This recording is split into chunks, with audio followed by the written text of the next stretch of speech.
Hello, everyone. Welcome to the CPA Moms podcast. I am Nicole Kale, your host and the brand ambassador for CPA Moms. Today, we are talking about redefining leadership and, in doing so, building a firm that works for you. I am joined today by Mayumi Young, a CPA and financial expert, and being named one of the top 50 women in 2003 can definitely be considered a leader in the accounting space. So thank you for being here and welcome. Thank you for having me. So I recently had a conversation on our weekly mastermind with a group of women accountants. And we talked about leadership, and one of the topics that came up several times was how hard it is for women to think of themselves as leaders, even when they are doing exactly that every single day, whether it's leading in your firm, with your clients, in your accounting career, or in your homes with your family. And it just is one of these things that I don't know where it's coming from exactly, and would love to hear your thoughts. Why do you think so many women hesitate to call themselves leaders? It's a great question. My opinion, and I'll claim it as an opinion because, there's no right or wrong answer to a question like this. But my assertion is that we as women, especially in a predominantly male-led industry, we're not predominantly male because we're over 62% female, but less than 10% of accounting firm owners, partners, leaders are men. Oh, excuse me, less than 10% are female. And so my assertion is that we have only really seen a more male, I'll use the term masculine, but there's different, like, we are all parts feminine and masculine. Um, and we need both in order to be effective in leadership. And that's true everywhere, in family, in business, everywhere. If you operate totally and completely from that feminine place, your children, could get harmed, might not be safe. There's a need to bring forth both aspects of our personality as a woman and as a man in successful and effective leadership. That being said, I don't know that men are well trained in tapping into their feminine aspects of leadership, and I know that women aren't well trained in tapping into the masculine aspect of their leadership. But what we see is oftentimes an example of maybe a negative masculine or an over there's negative feminine and negative masculine, right? Like when we aren't effective in expressing leadership through those two energies. And so when you have sort of that dark side of the masculine, you can see or witness leadership being very dominating, controlling, um, dictator-ish, like not open to hearing or listening to other people's opinions, sort of my way or the highway. And so those types of, I'll call them negative aspects of masculine leadership are, I think, most of the examples that we see, certainly in business. And it doesn't feel good to be on the receiving end of that. And so it's almost like we want to be not that, which is good. Let's not be the dark side or the negative side of either the masculine or the dark side or the negative side of the feminine either. And we should talk about what the positive and the negative aspects look like, so we're clear what to avoid. But in doing so, the traits in the ways in which we lead don't occur like leadership. because they're not sort of cultural norms of how you lead. We think about maybe military as, how, and you're a veteran.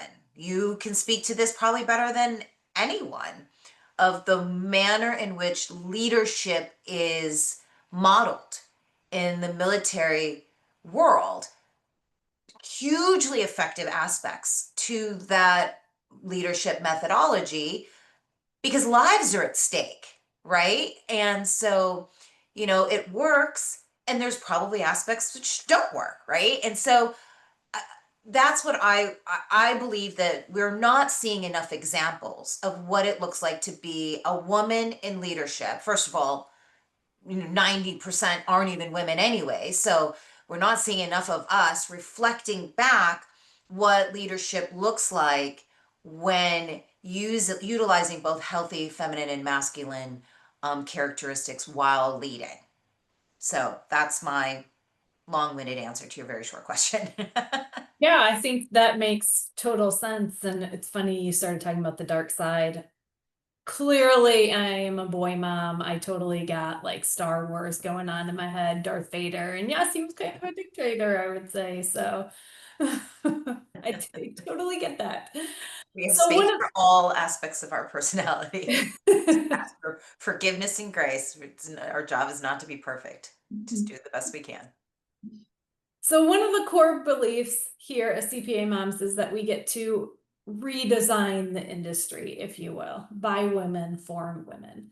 And I think a piece of that means questioning the way that accounting practices have always been run in the past, which is somewhat what you alluded to, and making changes. What are some of those outdated leadership norms that we need to let go of? And then what might feminine, life aligned leadership look like instead? Another great question. I think to answer the question, I want to first be in alignment with what I mean when I say leadership, so that we're all talking apples to apples here. And I think there is a very big distinction between leadership and management. And I think we get them confused a lot. Especially if you are a solo practitioner with maybe just one part-time assistant, or you're kind of wearing a lot of hats in your practice. And so, it's almost like, at one point I was going to get different hats with like titles, that one had CEO and the other one had manager and the other one had professional, right? So that I could literally physically remind myself, okay, the CEO, I have to switch into my leader CEO hat and make decisions from that place. Okay, now I'm wearing my manager hat. And so, when we distinguish it, leaders are really about setting a direction, setting a vision, creating alignment among those that you are leading to that vision and that direction. A strong leader is going to point in a direction, said, we're going here, and the team follows, because there's so much trust in that person's ability, even if that leader is leading them into danger. I mean, how many war movies, etc., have we watched where the leader is like, follow me, and everyone's like, Braveheart or whatever, we're going into the battlefield together. But it's really about, why, what are the qualities of a good leader that someone would follow you onto the battlefield, into danger? That's really the question. So, like, who do we need to become that we engender that much loyalty and trust and alignment, and just, I don't know, like that. I mean, that's powerful leadership.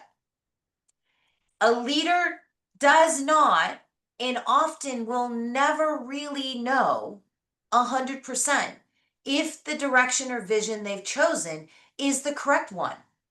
So if you're expecting as a leader that you're going to know with some level of certainty that the direction you've chosen is the right one, then you're going to have a very difficult time feeling empowered in your leadership.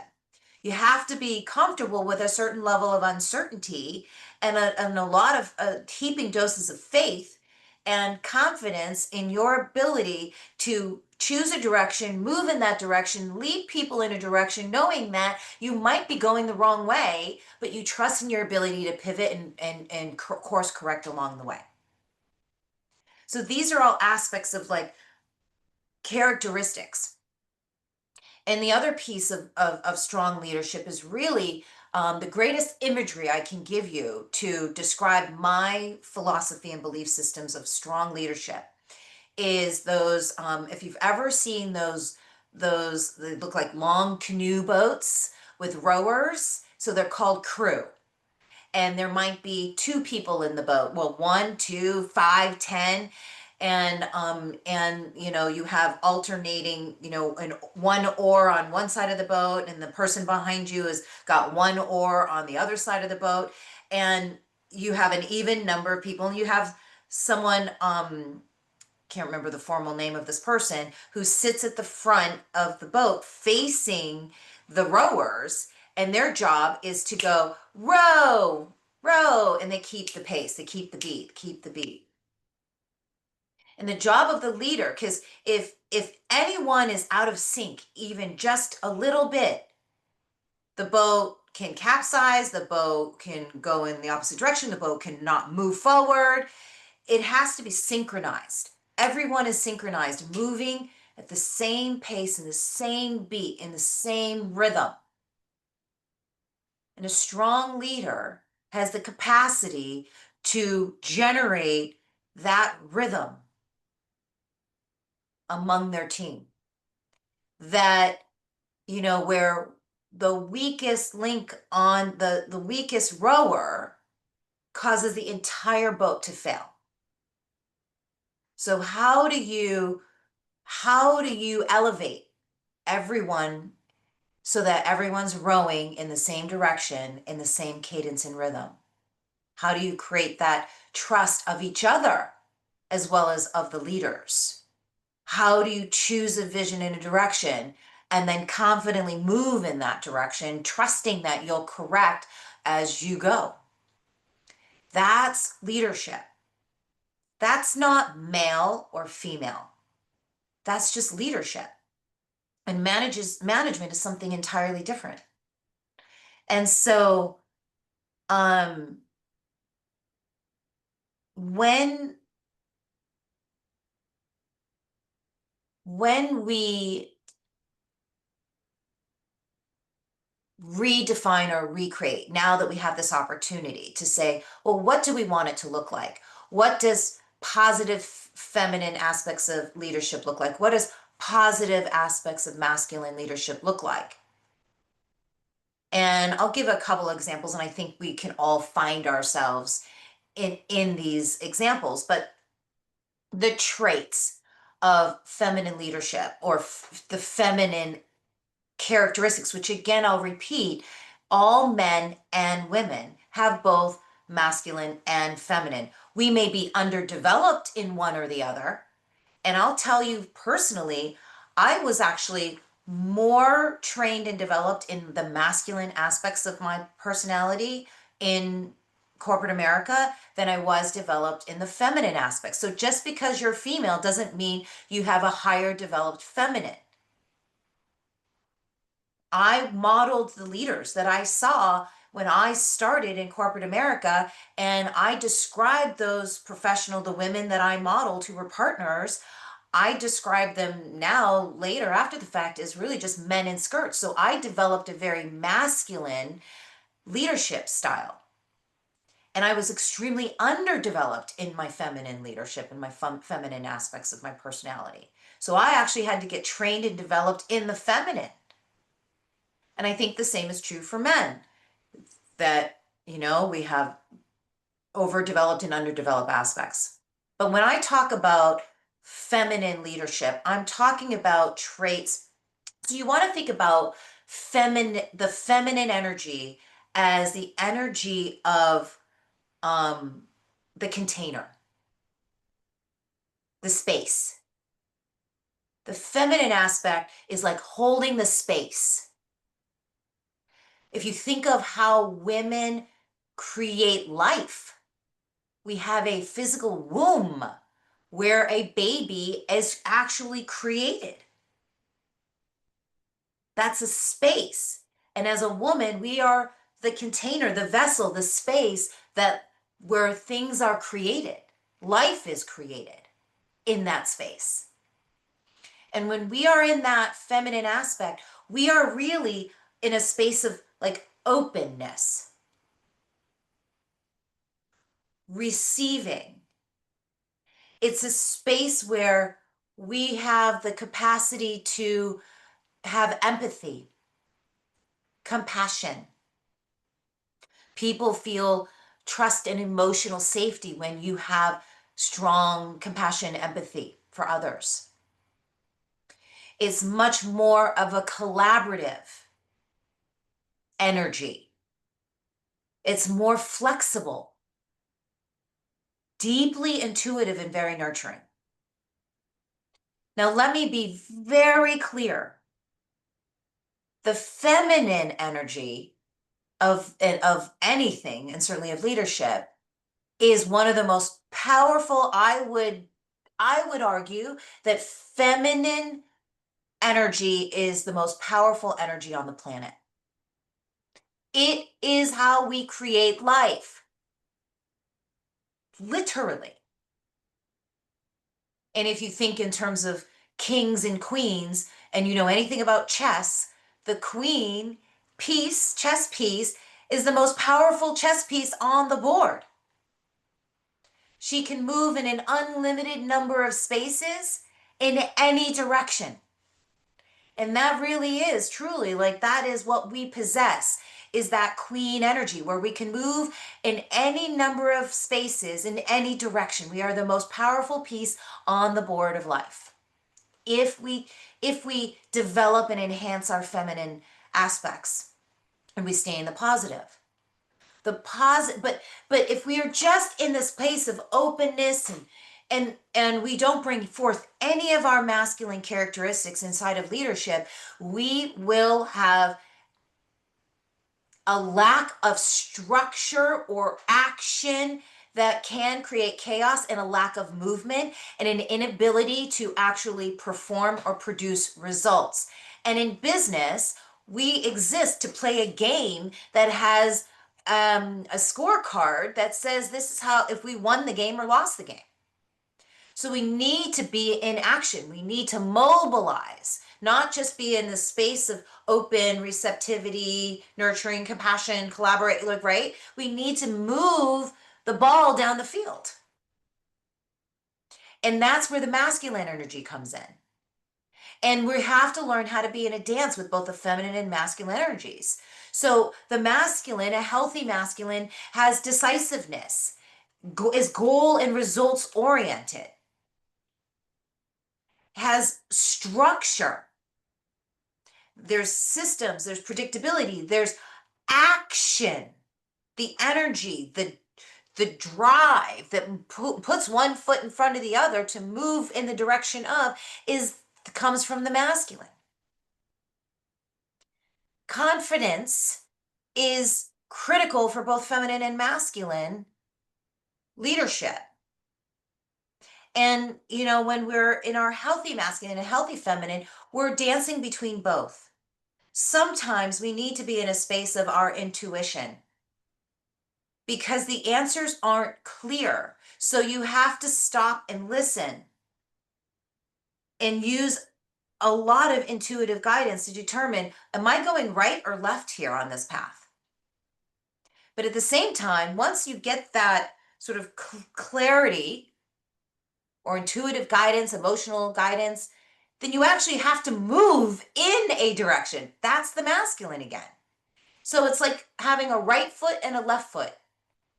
You can't just move the right foot. You're not going anywhere. You're just going to go in a circle. If you plant your left foot, let's call your left foot your, well, left side of our body is actually our masculine, feminine energy, and our right side is masculine. So let's use left foot is feminine, right foot is masculine.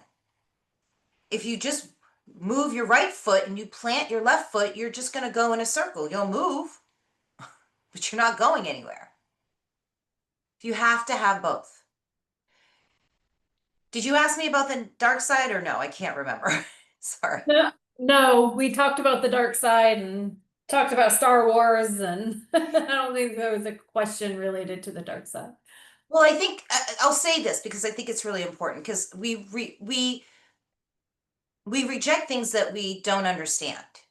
And I think because we've seen so much, I'll call it negative masculine, that dictatorship, really overlooking people, kind of stepping over people, not regarding people's emotion, like where you feel unsafe to express emotion. When I work with women that have come out of corporate, I have to give them permission over and over and over to use their intuition and to be allowed to express emotion and not appear weak. The feminine energy is not weak in any aspect. Expressing emotion is not weak, but there is a negative feminine, and that is something we want to develop a muscle around our the strong aspects of the feminine, because it's there where people experience the feeling of being weak. It's not in the positive aspects of the feminine. Negative masculine is deeply rigid. There's structure and there's systems, and then there's rigidity. That's not the same. Resistance, that's not the same. And I'm sure you've been dismissed. You've worked with people that you feel have had strong egos. They're self-concerned. They're not concerned for you, very controlled, and there's no space of vulnerability. And that's the negative aspect of masculine. And a woman or a man can possess that. But what we don't think about, and what I think is important to point out, is the negative or the shadow side of the feminine. And this is where the weakness label or the repulsion in the game of business comes from.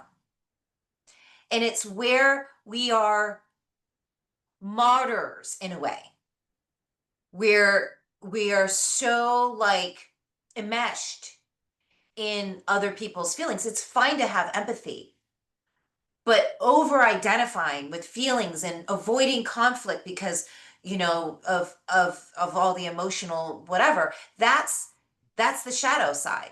Your inability to make decisions, people pleasing, this is the shadow side.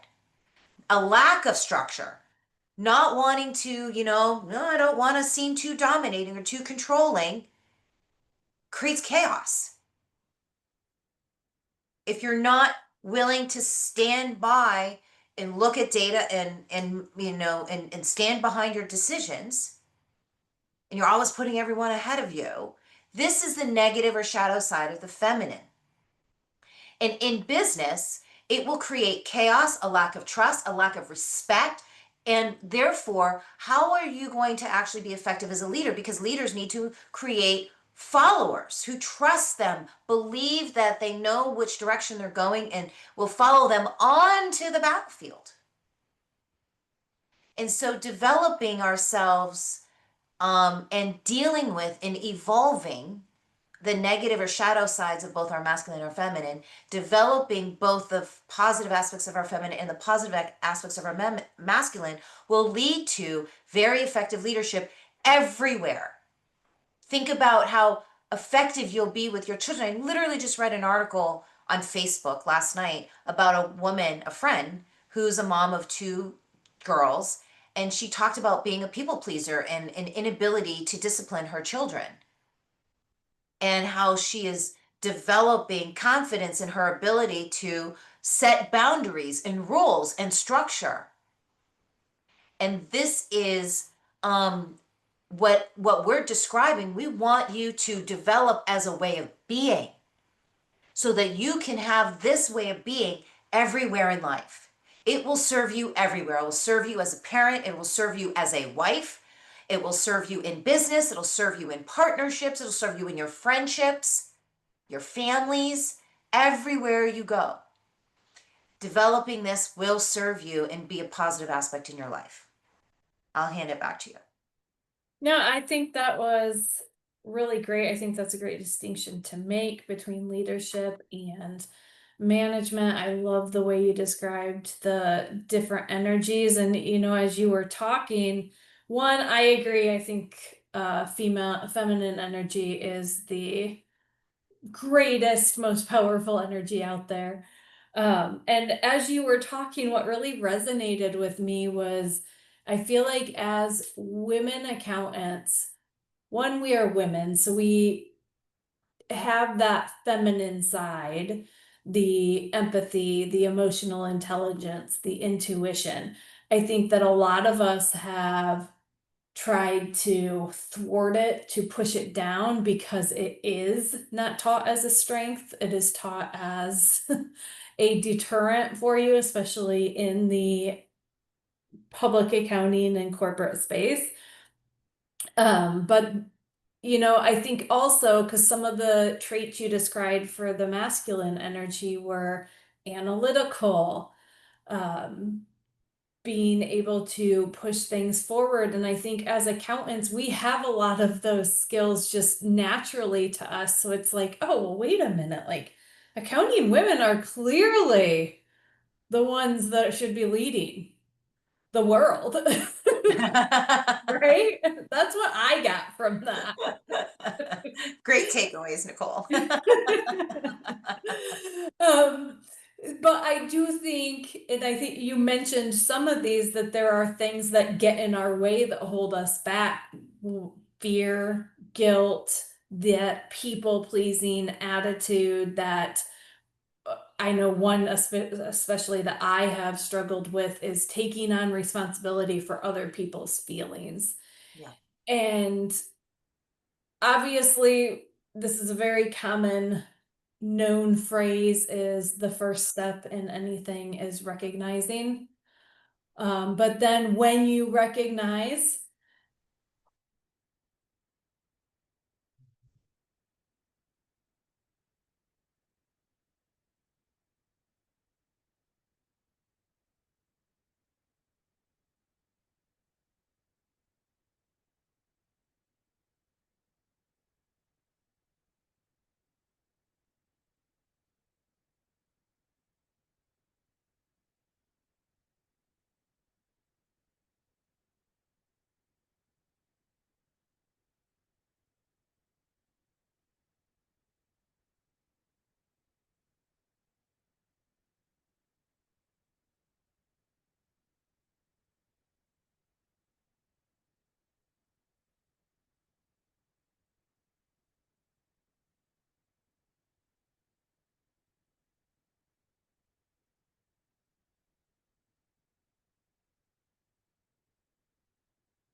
I don't know if that'll be one continuous recording or not, but I have people installing fiber cable out here, and I assume that somebody just hit something because my internet just went. It's All right. okay. Did You you can pick up hear where you. my comments and question, or do I need to repeat? I heard most of your comment, but I did not hear your question. And it cut out kind of in the middle of your comment. So maybe just add kind of, We should rule the world. I think we got that because we both yeah, laughed. So I'll sit right there. go ahead. And make sure you're recording to the cloud still.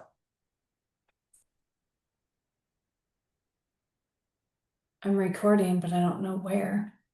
I don't know how to tell other than stopping it. Do you think it stopped or do you think it'll be one continuous recording?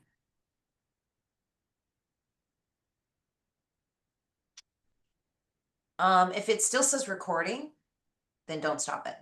Okay.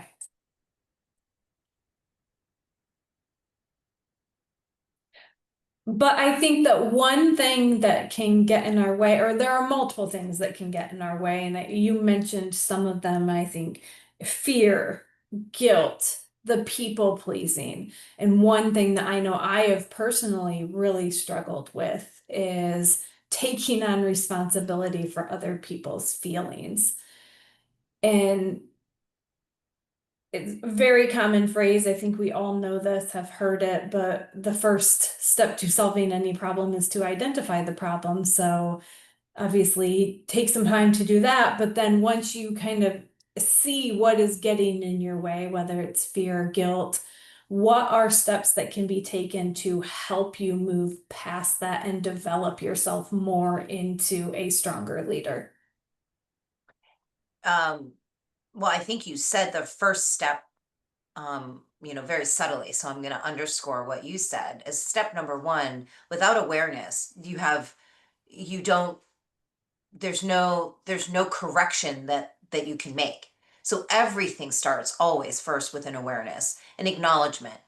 And I think I would say part two of that first step is to have awareness and acknowledgement that is kind. Be kind with ourselves. We need to be kinder to ourselves in our own self reflection.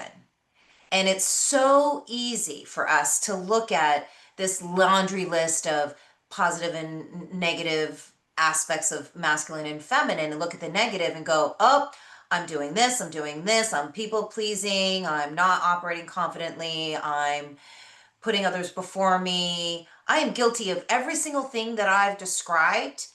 I've done the negative masculine and the negative feminine. And if I spent my time while evaluating the areas where I need the most transformation and improvement, and I did so with the harsh tone that my thoughts have about that, then I'm actually going to make the process of evolving much more difficult because we actually, I'm sure you've heard the term, whatever we resist persists. And we resist anything that we perceive to be that something's wrong with us. And I'm going to encourage everyone to avoid relating to this sort of self assessment of what could be traits that we have picked up, habits, behaviors that we have picked up and created habitual ways of being, that there's something wrong with us. There's nothing wrong with us. There's nothing wrong with putting someone before yourself. There's nothing fundamentally, what's wrong with that? Well, nothing. The only thing that would have you want to operate perhaps differently from that is that putting others before yourself consistently is counter to your intention of strong leadership. Because, if your commitment is to be an effective, strong, beloved leader, then, and we're saying that these aspects create, a lack of admiration or respect, a lack of trust, a lack of confidence, then naturally you would look at it as counterproductive to your commitment. That's it. Not wrong, not bad, not something to fix, but an opportunity should you choose to be more effective in the area that you're committed to, which is leadership. Well, now you have an opportunity to look at those areas where you're less effective or that are not as effective in the domain of leadership, and you have an opportunity to transform those. Super critical. The way that you view these aspects of yourself is going to give you the highest percentage of success in developing other characteristics, qualities, and behaviors that you do want. Because if you keep looking at this like there's something wrong with you that needs to be fixed, you will not progress in the areas that you are committed to, because you'll be trying to prove to yourself that there isn't anything wrong with you and that you're not bad and wrong. And all the energy is going to continue to perpetuate that, because that's where you're giving all your attention versus just acknowledge, okay, sure, I people please. I people please all the time. I put people in front of me all the time. I had this quote that I've used for 25 years. I've been an entrepreneur for 25 years, over three businesses, over because I have all these offshoot businesses, three core businesses over 25 years. In all 25 years, I've said, I am not money motivated. I want to make a difference. Well, how are you going to be in business and not be somewhat money motivated? What foolishness is that? So I could look at that and be like, you're such a dummy. And I could berate myself, I can belittle myself, I can invalidate myself, I can make myself feel really small. I could do that. I got plenty of thoughts that make me go, what made you come up with that? How is that a good idea? And I promise you, I've made so many mistakes. I make them still today, where I have been too like, we're all family, we're all friends. This, like, that's what feminine leadership it is. It is not. We are not a family, we're a business. I'm a leader, you're an employee, or we're partners, or you're a client. You can care about people without being like, anything goes, da, da, da. Like, right? So even now I'm learning these lessons. And oh, they don't feel good. They don't feel good. And if we continue to allow them to persist without addressing them, they only get bigger. I call it a cosmic 2x4. Whack. Doesn't feel good. But how's a cosmic bus? Way more painful. How about a cosmic house dropped on you? Way more painful. I don't need to wait for all the future iterations. How about I address it now? And so that's step one, with a whole lot of subparts. Be kind to yourself in your evaluation, your assessment. Give up any conversation about you're doing something wrong or there's something wrong with you.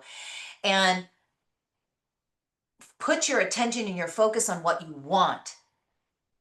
Don't put your focus and attention on what you don't want. Race car drivers are told to look in the direction they want to go. If you look at the wall, you'll hit the wall. So that's step one, awareness with consciousness and intention and focus and direction. Step two, we are a bundle of neural pathways. Our brains are a bunch of neural pathways that are wired in into certain habits, right? And so our brain is so intelligent. It's the first AI. It's like it takes a little piece and then it learns and it goes, okay, well, you must mean this. It's how you can drive from point A to point B and not remember anything about the drive, because your brain filled in all the parts that you weren't actually conscious or present to. So if we're a bunch of neurons firing, then what is the job of these neural pathways? Well, it's to create kind of automatic behaviors. So we don't have to think. If we had to think about, okay, breathe in, blink, breathe out, fix that cell, shed that skin, grow that hair. I mean, we had to think about every function that our body needed to take in any given moment. What kind of life is that? So our brain is wired to allow us to allow a lot of things to happen on autopilot. So we may have created initially a program that says it's safer if you're pleasing. Maybe there's an incident in our childhood, maybe you saw your parents fighting or something, and to feel safe in the world, you just wanted to please your parents. And that's how we survive trauma as a child. And so we create these ways of being that in the moment are conscious because we're trying to protect ourselves. And that's the job of our brain, is to survive and to feel safe in the world. It's not to thrive. That's not the brain's job. You can use it and program it to help to actually have you thrive. But by default, it is not designed for that. It's designed by default to automatically make sure you survive. So if you have any early lives and you have a threat, and I don't care if it's as simple as you got rejected by your first boyfriend or girlfriend, or you were abused as a child. I mean, any degree of personal threat creates these automatic brain patterns early in life. And then we live our adult life with these automatic patterns already in motion and playing out their process. And so the power and the beauty of our brain and our consciousness, our frontal lobe, our frontal cortex, I get lobe. Okay. Our frontal cortex is, this is our creative and our thinking brain. Our animal brain is back here, the base of our skull. Our frontal cortex is our creative brain, our resourceful brain. It's the brain that creates magic and miracles in the world. And you can turn that on when you're not in fear. If you're in fear, it shuts off your frontal cortex and your animal brain picks up because it's trying to keep you in survival. So those of you who have been operating in your sympathetic nervous system, and you're just going and going and going, you burned out your adrenals and you're burnt out and you're overworked and you're exhausted and you can't think, you have lost the ability to generate that creative thinking mind in the frontal cortex. You need rest, sleep, self-care, self-love.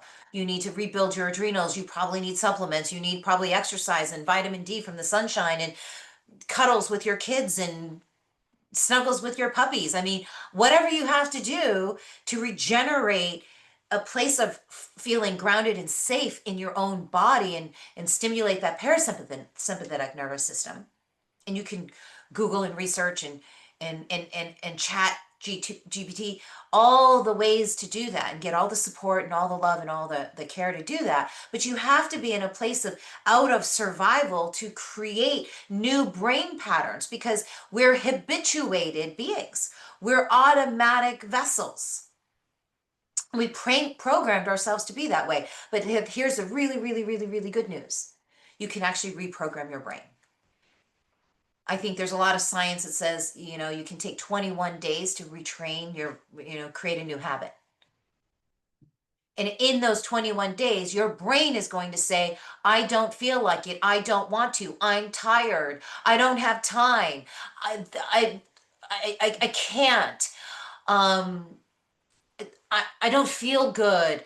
Your brain is trying to, its last gasp of surviving its programming. It doesn't, you're killing off that programming and you're replacing it with your own upgraded software, the one that you chose to design, not the one you were left with because you had an incident when you were 5. We all have the power to reprogram our brain. We all have the power. Now, I go through so many training systems and methodologies. There's so many amazing tools and resources and professionals that can help you, whether it's one-on-one or group or trainings or books or you name it. There's so many ways to retrain your brain. Just pick one that you believe in, one that you trust, one that resonates with you, one that you're comfortable with, one that you can afford. Just pick one and begin retraining your brain. And I encourage you not to do this on your own. Get at least a community of like-hearted and like-minded people, women in this case. I encourage you to surround yourself with people who are out to cause the same elevated way of operating in life, way of leading in business. because that will give you a structure of accountability. When left to your own devices, your brain is going to give you you can't use the same thinking that got you into this habituated, automated way of being, of people pleasing or guilt or all these ways that we operate automatically. The same thinking that created those brain patterns is not going to get you out of this way of thinking. You need outside influence to create some inertia. You know, when you have a body at rest stays at rest. That's a physics principle. A body in motion stays in motion. But you're a body at rest with a bunch of automatic ways of being that are all in default. Now you're like, oh, let me turn on my ability to be my own creator of my own experience, creator of who I'm going to be because I said so. And that requires some level of inertia, something pushing up against this ball that's been just not moving. And that outside influence could be community, peers, like-hearted, like-minded. Could be coaches, could be mentors, could be trainers, could be a book, could be anything. But to depend on yourself solely to retrain your patterns, it's like trying to look at the back of your own eyeballs. Every time you turn to look, you can't see it. But if I turn, can't you see what's behind my eyeballs? I can't see it, but you can see it. So other people can see what we can't see. It's just going to accelerate. I mean, how many of you want to take the next 20 years to discover these aspects of yourself and reprogram yourself to live a higher quality and standard of life? Not I. If you can do in 20 years, in 20 weeks or 21 days, wouldn't you prefer that? So it's just about creating more velocity around that which you are committed to, that which you intend for yourself and for your life. And I think the last piece is take ownership, responsibility that um most two things. One, raise your standards. Raise your standards. If you think that you have the best that you're going to have, and this is as good as it's going to get, then nothing we've said today is going to make a difference. But if you raise your standards and you lower what you're willing to tolerate, you get in life what you're willing to tolerate. So if you continue to tolerate a way of being that doesn't serve you, people that don't serve you, etc., you're just going to continue to attract that to your life, and you're just going to have more and more of those experiences. And then you'll prove that you're right. It doesn't get any better. Or you could take a chance and raise your standards and lower what you tolerate from others and from yourself. And with that, you then become and choose to take responsibility for your life. If it's not working, it's because you haven't created it in such a way that it works. If it is working, you can take responsibility that you caused that positive outcome. Either way, when we take responsibility and ownership of every result that we have in life, and we are not over there looking at, well, you did this to me, and I blame my parents because they messed me up, and that's why I have these brain patterns. You're an adult now. Maybe it was true that you created these automatic self-protection brain patterns when you were 5 because of some things that your parents, weren't great at. They did the best they could too. But to blame your parents for how you turned out is not going to get you where you want to be. There's nothing wrong with it. You can go ahead, blame all your blame everyone. Blame the government, blame society, blame COVID, blame the monetary system, blame whoever's in president at the time, blame, I don't know, pick something, anyone but you, and then see how life works out for you. But the power of this must rest in your willingness to be responsible and own every single result that happens, good and, I shouldn't say good and bad because that's a moral judgment, but aligned with what you want and things that are not aligned, favorable and unfavorable. So we have the power. Right now, everyone has the capacity and the power to change the direction of their life. The question is, will you use it?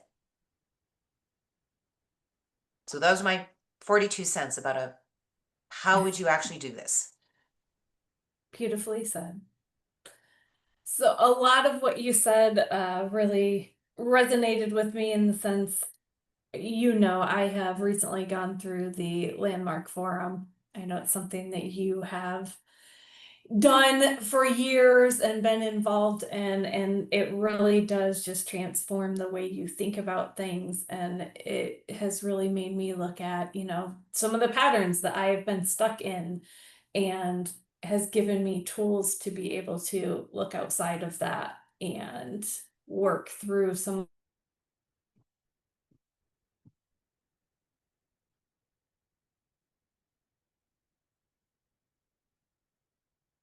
stepping, becoming So Nicole, aware of those things, not necessarily. You're cutting out. So pause for a minute and Okay. start with, you know, recently did the Landmark Forum and then complete your thought. Okay. Is it better now? Yep. Okay. So I recently did the Landmark Forum. I know you are familiar with the work and have been involved in that for a long time. And one of the distinctions that has really helped me is just exactly what you were talking about, is how we can have our past running our future, how we can just be caught in these patterns and not even know we're doing it, not even being aware of it. It's just there happening, and needing a way to interrupt that, and just looking at it different and separating out, the things that have happened in my past that are coloring a situation, and not just automatically doing it, but looking at things with intention and purpose. And I think that is really one way to transform your leadership and really step into being a stronger leader, is having that ability to distinguish in your own personal life. So I appreciate our conversation today, Mayumi. It's been very enlightening. Thank you so much for being here. Thank you for having me. To all of the listeners, I hope that this conversation sparked something in you, whether it's seeing yourself as a leader in a new way, or simply a reminder that you can look at things different and step into a different, more stronger leadership way in your world. That is it for today's episode. At CPA Moms, we believe that women can have a successful career and raise a happy family. If you are ready to embrace,